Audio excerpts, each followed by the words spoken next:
ஒப்பீடு செய்தால் அவர்கள் வீழ்வார்கள், ஒப்பீடு செய்யவில்லை என்றால் வாழ்வார்கள். ஏன் காரணம்னு சொல்கிறேன். தூக்கணாங்குருவி கூடு கட்டுகிறது, சிலந்தி வலை பிணிகிறது, கரையான் புற்று வைக்கிறது, எல்லாமே மகத்தான செயல்தான். ஒன்றை மற்றொன்றால் செய்ய முடியுமா?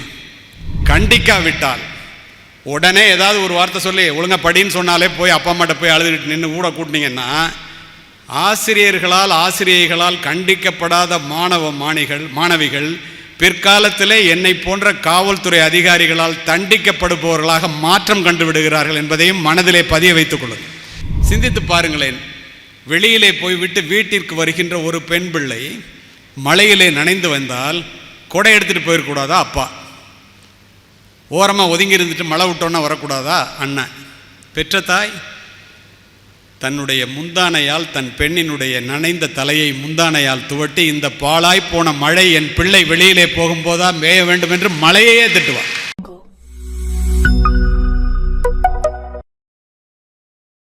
நான்கு சுவர்களுக்குள் இருக்கின்ற கரும் பலகைகளும் பாட புத்தகங்களும் வாழ்க்கையை கற்றுத்தருவதில்லை. அவர்களுடைய மனதிலே இடம் பிடிப்பதாக உங்களுடைய நடவடிக்கை இருந்தால் இந்த பிள்ளைகளினுடைய வாழ்க்கையிலே மிகப்பெரிய மாற்றத்தை உண்டாக்கிவிடும். அந்த ஆசிரியருக்கு 100 வயசு முடிஞ்சோடனே 100 வயசு முடிஞ்சு அவர் ஒரு விழா எடுக்கிறார். அவங்க பிள்ளைங்கள்லாம் ஜெர்மனிலையும் அமெரிக்காவிலேருந்து வந்திருக்காங்க. 2 பெண் பிள்ளைகள், 3 பேரை மட்டும் கூப்பிட்டுருந்தார். ஒன்று பழனி மாணிக்கம், பழைய நிதி அமைச்சர், அவர் என்னோடய கிளாஸ்மேட்டு. இன்னொரு கலெக்டர் சேகர்னு, இன்னொரு செருப்பு இல்லாமல் வந்தவன். 3 பேரை மட்டும் கூப்பிட்டுருந்து பேச சொன்னார். இதை ஏன் சொல்கிறேன்? இந்த இடத்திலே பதிவு செய்கின்ற அளவிற்கு ஒரு ஆசிரியர் என்னை போன்ற ஏழை பிள்ளைகளினுடைய மனதிலே இடத்தை பிடித்த காரணத்தினால் எப்படிப்பட்ட வாழ்க்கையிலே மாற்றத்தை உண்டாக்க முடிகிறது. பிள்ளைகளை ஆசிரியர்கள் ஒரு ரோஜாவை ஒரு மல்லிகையோடு அல்ல, ஒரு ரோஜாவை ஒரு ரோஜாவோடு கூட ஒருபோதும் ஒப்பிடாதீர்கள். ஒரு மாணவனையோ மாணவியையோ இன்னொரு மாணவியோடு எக்காரணத்தை முன்னிட்டும் ஒப்பீடு செய்யாதீர்கள். இங்க பாருங்க,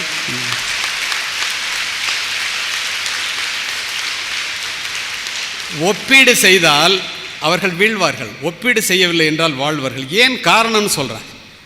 தூக்கணாங்குருவி கூடு கட்டுகிறது, சிலந்தி வலை பிணிகிறது, கரையான் புற்று வைக்கிறது, எல்லாமே மகத்தான செயல்தான். ஒன்றை மற்றொன்றால் செய்ய முடியுமா? நிச்சயமாக செய்ய முடியாது. எந்த பிள்ளைங்களாவது ஒரு வாத்தியாரை பார்த்து அந்த டீச்சர் மாதிரி நீங்கள் இல்லையே அப்படின்னு உங்களை எப்பயாவது கேட்டிருக்கா? கேட்கவே கேட்காது. அதை போலவே அருமை ஆசிரியர் பெருமக்களே, பிள்ளைகளை கண்டிக்க வேண்டுமென்றால், நான் இப்போ இதை சொல்கிற செய்தி இருக்க, ஆசிரியருக்கும் மாணவருக்கும் ஆசிரியருக்கும் மாணவிக்கும் பிரச்சனை வந்து அந்த பிரச்சனையை அதனால் கத்தி குத்து வரைக்கும் போய் கொலை வரைக்கும் போன கேஸில் அந்த குற்றவாளியாக இருந்த மாணவிகளினுடைய கன்ஃபஷன் ஸ்டேட்மெண்ட்டை படிச்சுட்டு இதை சொல்கிறேன். ஆசிரியர்கள் ஒரு மாணவனையோ மாணவியையோ கண்டிக்க வேண்டுமென்றால் தனியாக அழைத்து கண்டியுங்கள். பாராட்ட வேண்டுமென்றால் எல்லோருக்கும் முன்னால் பாராட்டுங்கள். இதை மாற்றி செய்து விடாதீர்கள். ஏன் அப்படி சொல்கிறேன்னா, ஒரு பெண்ணை தன் தோழிகளுக்கு முன்னால், ஒரு மாணவனை தன் தோழர்களுக்கு முன்னால் கண்டிக்கும் போது, இப்போ நம்ம நடந்து போகும்போது தடிக்கு கீழே விழுந்துட்டோம்னா அடிபட்டுச்சான்னு பார்க்க மாட்டோம், எவனாவது பார்த்துட்டானான்னு பார்ப்போம். மற்ற பிள்ளைகளுக்கு முன்னால் நீங்கள் அவர்களை கண்டிக்கும் போது அவர்கள் மனதிலே வன்மம் உண்டாகி விடுகிறது, தன்னை இழந்து விடுகிறார்கள். அதனால் ஏற்படுகின்ற பிரச்சனைகள் தான் இத்துணையும். அதை புரிந்து கொள்ள வேண்டியது நீங்கள். அது மாதிரியே உங்களுக்கெல்லாம் சொல்கிறேன். இப்போ வந்து தனியாக கூப்பிட்டு கண்டிங்க அப்படின்னோன்னு எல்லாம் கைத்தட்டினீங்களே, ஒரு ஆசிரியரோ ஆசிரியையோ ஒரு மாணவியை கண்டித்து அந்த மாணவி கெட்டுப்போனதாக உலக சரித்திரத்திலே இல்லை. அதை போலவே ஆசிரியர்களும் ஆசிரியைகளும் கண்டிக்காவிட்டால் உடனே ஏதாவது ஒரு வார்த்தை சொல்லி ஒழுங்காக படின்னு சொன்னாலே போய் அப்பா அம்மாட்ட போய் அழுதுகிட்டு நின்று கூட கூட்டினீங்கன்னா, ஆசிரியர்களால் கண்டிக்கப்படாத மாணவிகள் பிற்காலத்திலே என்னை போன்ற காவல்துறை அதிகாரிகளால் தண்டிக்கப்படுபவர்களாக மாற்றம் கண்டு விடுகிறார்கள் என்பதையும் மனதிலே பதிய வைத்துக் கொள்ளுங்கள். இதுதான் உங்களுக்கு நான் சொல்கிற மெசேஜே. நல்ல ஆசிரியர் என்பவர் ஆசிரியராகவே வாழ்கிறார். கல்வியை கற்றுக் கொடுப்பது மட்டும் ஆசிரியர்களுடைய அடிப்படை வேலை அல்ல. கல்வி கற்க வேண்டும் என்ற ஆர்வத்தை உருவாக்குவது. The mind is not a vessel to be filled, it is a fire to be ignited. யோசித்து பாருங்க. மனிதனை படிப்பதற்கு தூண்டுவது, வெற்றியாளர்களை மட்டும் உருவாக்குவது ஆசிரியர்களுடைய அடிப்படை வேலை அல்ல. பண்புள்ள பிள்ளைகளை உருவாக்குவதே ஆசிரியர்களுடைய அடிப்படை வேலை. இங்கு அமர்ந்திருக்கின்ற மாணவிகளுக்கு ஒன்றை சொல்லிக் கொள்கிறேன். ஒழுக்கத்தை உருவாக்கி வளர்ப்பதுதான் கல்வியினுடைய தலையாய கடமை. ஒழுக்கத்தை தராத கல்வியும் விளைச்சலை தராத வயலும் வீணானது. கல்வியின் பயன் அறிவு, அறிவின் பயன் பண்பாடு, பண்பாட்டின் பயன் ஒழுக்கம். தனி மனித முன்னேற்றமும் தனி மாணவியினுடைய முன்னேற்றமும் தனி மனித ஒழுக்கத்தின் பால் பட்டது. இதை புரிந்து கொள்ள வேண்டியது நீங்கள் தான். ஒரு அதிகாலை பொழுதிலே எழுந்து நெஞ்சிலே கையை வைத்து நம்மிடம் இருக்கின்ற கெட்ட பழக்கங்கள் என்ன, இதனை விட்டொழிக்க வேண்டிய அவசியம் என்ன, மற்றவர்களுக்கு தெரிந்தால் மானம் போய்விடுமே, மரியாதை போய்விடுமே என்ற எத்தனையோ கெட்ட பழக்கங்களோடு பல இளைஞர்கள் வாழ்வதை, இளம்பெண்கள் வாழ்வதை காவல்துறை அதிகாரியாக நான் அறிகிறேன். அதை நீங்களே மாற்றிக்கொள்ளலாம். இதற்கு நானோ உங்களுடைய தலைவரோ பெரிய அறிவாளிகளோ தேவையில்லை. நீங்களே மாற்றிக்கொண்டால் உலகத்திலே ஒரு அயோக்கியன் குறைந்தான் என்பது சர்வ நிச்சயம். அதை போலவே ஒரு மாணவனோ மாணவியோ தவறு செய்தால் அவனுடைய வாழ்க்கை பாதிக்கும். பெற்றோர்கள் தவறு செய்தால் அந்த வீட்டினுடைய எதிர்காலம் பாதிக்கும். ஆசிரியர்கள் தவறு செய்தால் இந்த நாட்டினுடைய எதிர்காலமே பாதிக்கும். அதை மட்டும் நீங்கள் மனதிலே பதிய வைத்துக் கொள்ளுங்கள். 2 நிமிடம் இருக்கிறது, அதற்குள் முடித்து விடுவேன்.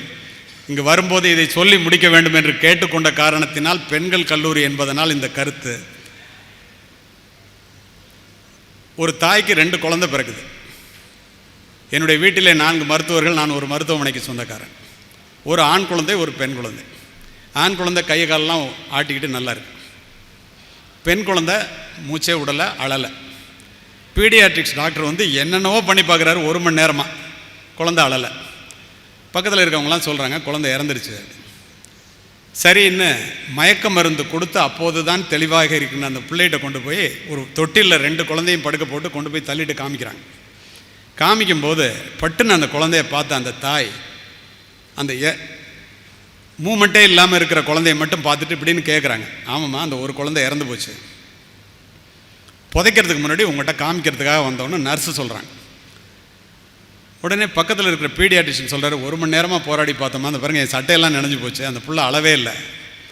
உடனே அந்த தாய் சொல்லுகிறாள், எப்படி என்னுடைய வயிற்றிலே 2 குழந்தைகளும் உயிரோடு இருப்பதை நான் உணர்ந்தேன். நீங்கள் மாபெரும் மருத்துவர், தினம் 10 கேஸ் பார்க்குறீங்க. எனக்கு ஆகி இருப்பதோ சுகப்பிரசவம். இந்த குழந்தை இறந்துருக்கிறதுக்கு வாய்ப்பே இல்லை. எவ்வளோ பேர் சொல்கிறாங்க, கேட்கல. அந்த குழந்தைய நான் கொஞ்சணுங்கிறாங்க, தூக்கி கொடுக்குறாங்க. கதை இல்லைங்க, நிஜம். தூக்கி தோளில் போட்டுட்டு கதறி கதறி அந்த அம்மா அழுவுது. பின்னாடி இருந்த கணவர் வந்து மெதுவாக தட்டி, பச்சை உடம்புமா அழாத, ஒரு குழந்தை உயிரோடு இருக்குது. அவன் சொல்கிறான், இன்னும் ஆண் குழந்தை உயிரோடு இருக்குது, வேண்டாம் அழாத அப்படின்னு ஒரு தட்டு ஓங்கி அந்த கையை. நேரம் ஆச்சுமா, புதைக்கணும். நர்ஸுக்கு ஒரு அடி. எல்லாரும் பார்த்துக்கிட்டே இருக்கிறாங்க. திடீரென்று குழந்தை அழுகின்ற சத்தம் கேட்டவுடன் தொட்டிலே கிடக்கின்ற குழந்தையை எல்லோரும் பார்க்கும்போது தோளிலே இறந்து போனதாக தாயினுடைய அரவணைப்பிலே இருந்த அந்த குழந்தை விரல்கள் அசைகின்றன, புருவம் துடிக்கின்றது, குழந்தை அழுகின்றது. இவள்தான் தாய்.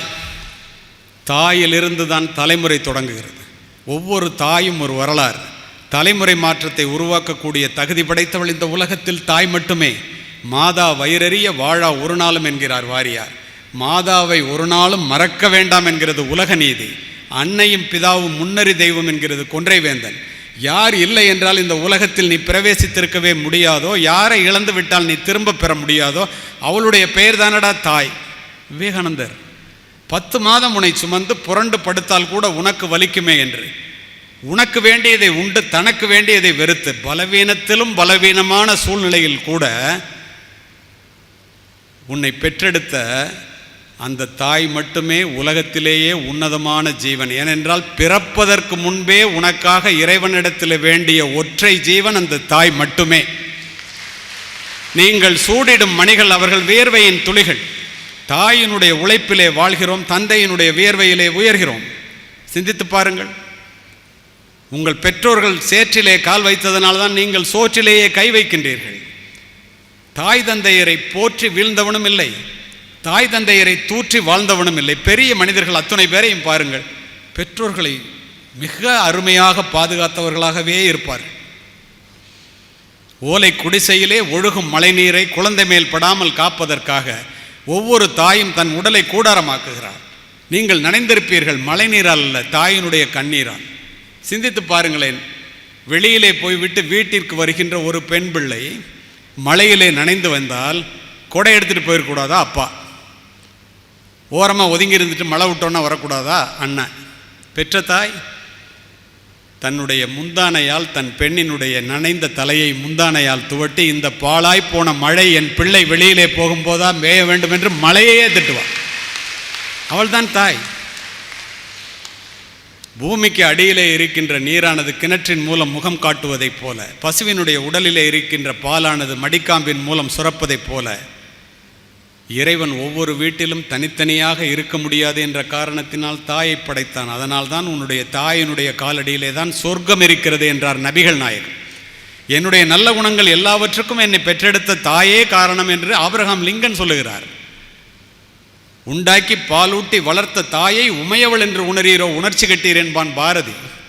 கண்ணை விளக்காக்கி கையை தொட்டிலாக்கி இரத்தத்தை பாலாக்கி உன்னை வளர்ப்போல் தானே உன்னுடைய தாய். கோடிக்கணக்கான யூதர்களை கொன்று குவித்த ஹிட்லர் கூட 2ஆம் உலகப் போருக்கு பின் தன்னைத்தானே துப்பாக்கியால் சுட்டுக்கொண்டு இறக்க வேண்டும் என்று நினைத்த போது தன் தாயினுடைய புகைப்படத்தை மார்பிலே வைத்தபடி சுட்டுக்கொண்டு இறந்து கிடந்தான் என்கிறது சரித்திரம். சோழ பேரரசனுக்கே கடன் கொடுக்கும் அளவிற்கு பணக்காரர் பட்டினத்தார். காதருந்த ஊசியும் வாராதுகான் கடைவழிக்கே என்ற ஒற்றை வரி தந்த ஞானத்தால் எல்லாவற்றையும் உதறிவிட்டு துறவு கோலம் பூணுகிறார். மக்கள் மறிக்கிறார்கள், கவலைப்படவில்லை. மனைவி மறிக்கின்றால் கவலைப்படவில்லை. பெற்ற தாய் வந்து நிற்கின்றார். அப்படியே நின்றார். தாயே, உன்னுடைய ஒரே மகன் நான். உனக்கு ஈமக்கிரியை செய்யாமல் ஒரு நாளும் இந்த பட்டினத்தான் பூம்புகார் நகரத்தை விட்டு வெளியிலே செல்ல மாட்டான். இது சத்தியம் என்று சத்தியம் செய்து கொடுத்தவர் தமிழ்நாட்டிலே தஞ்சை மாவட்டத்திலே பூம்புகாரிலே சத்திரத்திலே தங்கி பிச்சை எடுத்து உண்டார். தன் தாயினுடைய இறப்பு செய்தியை கேட்டவுடன் பதறியடித்து சுடுகாட்டிற்கு ஓடி வந்த பட்டினத்தார் பச்சை வாழை மட்டையிலே தன்னுடைய தாயினுடைய உடலை கிடத்தி கதறி கதறி பாடினார். 4 வரிகளை மட்டும் சொல்லி முடிக்கின்றேன். 2 திங்களாய் அங்கமெல்லாம் நொந்து பெற்று பைகளன்ற போதே பரிந்தெடுத்து செய்ய 2 கைப்புறத்தில் ஏந்தி கனகமுளை தந்தாளை எப்பிறப்பில் காண்பேன். இனி பெற்று வளர்த்து பாலூட்டி சீராட்டி விரல் பிடித்து நடைபழக்கி தலைவாரி பூச்சூடி பால் கொடுத்து வளர்த்தெடுத்த தாயே, செத்து போயிட்டியே. உன்ன மாதிரி தாயை எந்த நாட்டில் எந்த உலகத்தில் எத்தனை பிறவி எடுத்தாலும் பார்க்க முடியுமா? முந்தி தவம் கிடந்து 300 நாள் அளவும் அந்தி பகலாய் சிவனை ஆதரித்து தொந்தி சரிய சுமந்து என்னை பெற்ற தாயார் தனக்கோ எரிய தளல் மூட்டுவேன். எப்படி அம்மா மேலே நெருப்பு வைப்பேன்? வட்டிலிலும் தொட்டிலிலும் மார்மேலும் தோல் மேலும் கட்டிலிலும் வைத்தென்னை காதலித்து முட்டை சிறகிலிட்டு காப்பாற்றும் தாய்க்கோ விறகிலிட்டு தீ மூட்டுவேன். விறகுல கூட நெருப்பு வைக்க முடியாதான்டார். அவ்வளவு பற்று தாய், அவ்வளவு பாசமிக்கவள் தாய். அரிசி அம்மா கொஞ்சிறாங்களாம் பிள்ளைய.